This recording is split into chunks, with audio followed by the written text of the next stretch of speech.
The night my CEO told me she had arranged a blind date for me, I almost quit my job.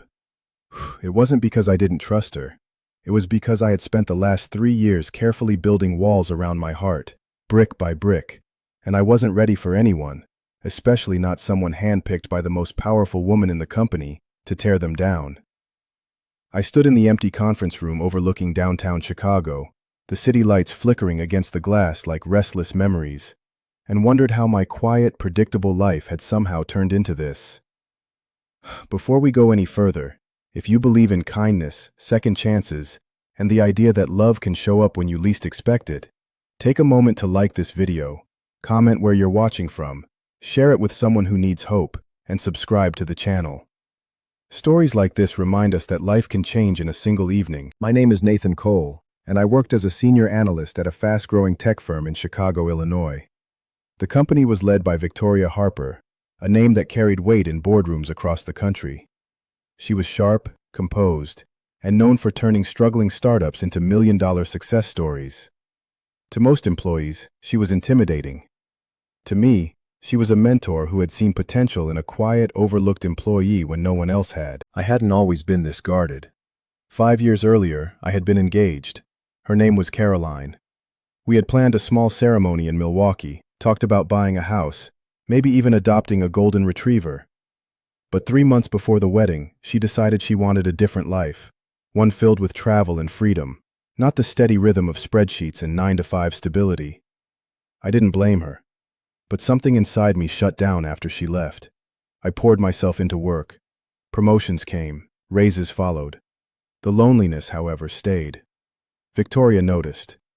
One afternoon, after a long meeting about quarterly projections, she asked me to stay behind. I assumed it was about performance metrics. Instead, she looked at me with an unusual softness and said she knew someone I should meet. She said I deserved more than fluorescent office lights and empty takeout containers. I laughed awkwardly, but she didn't. "I've already set it up," she said calmly. "Saturday night. Trust me, trust me." 2 simple words that somehow felt heavier than any spreadsheet I'd ever analyzed. All week, I wrestled with the idea. What if it was awkward? What if it was pity? What if I wasn't ready? But by Saturday evening, dressed in a navy blazer I hadn't worn in years, I found myself standing outside a small Italian restaurant along the Chicago River. The air was crisp, the city humming softly around me. When I stepped inside, the hostess led me to a corner table by the window. I checked my watch. 7:03 p.m. My palms were damp. I reminded myself it was just dinner. And then she walked in.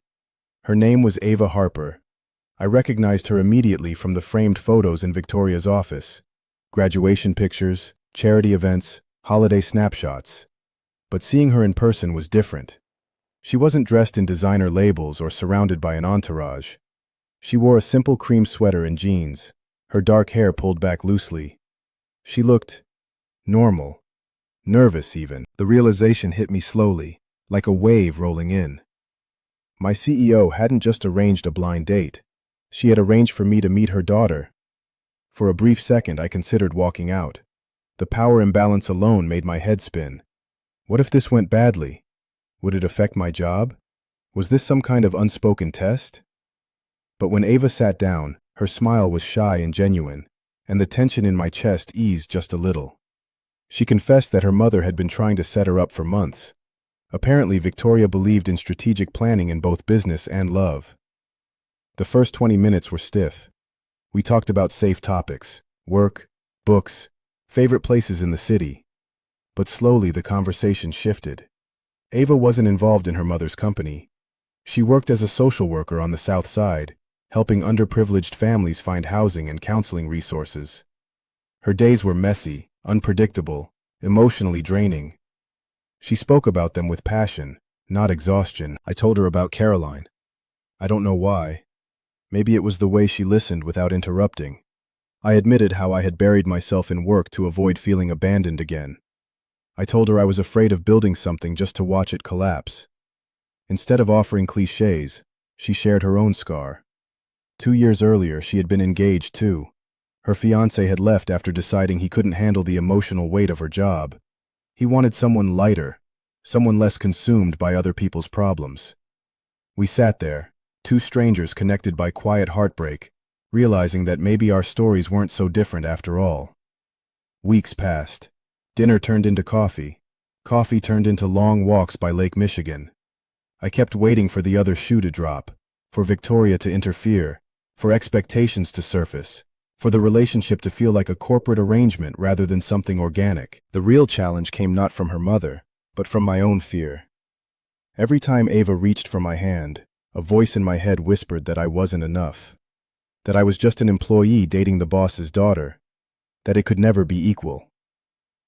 One evening, after a charity gala hosted by the company, I overheard two colleagues murmuring that I must have secured my next promotion. The implications stung more than I expected. I pulled away from Ava in the days that followed, convincing myself I was protecting both of us. She noticed. Instead of confronting me with anger, she invited me to join her on a volunteer shift at a community center. I watched her kneel beside a little boy struggling with homework, her patience unwavering. I saw the way families greeted her, how she remembered their stories, their struggles. In that crowded room filled with folding chairs and fluorescent lights, I realized something powerful. Ava didn't care about titles or status. She cared about impact. Later that night, sitting on the hood of my car beneath a quiet Chicago sky, I confessed my insecurities. I told her I was afraid of being seen as someone climbing the corporate ladder through her. I told her I didn't want our relationship to be a transaction. She looked at me steadily and said that love built on fear will always crumble, but love built on honesty can survive even the loudest gossip. She said she chose me not because her mother arranged it, but because she felt safe with me. That word, safe, meant more than I expected. The true turning point came months later when Victoria called me into her office. My stomach twisted, convinced that whispers in the office had reached her. Instead, she told me she was stepping down as CEO. She had decided to start a nonprofit foundation focused on educational access, inspired in part by Ava's work. "I don't want my daughter dating someone who feels overshadowed by me," she said quietly. "If this is going to work, it has to be yours, not mine." In that moment, I understood something profound.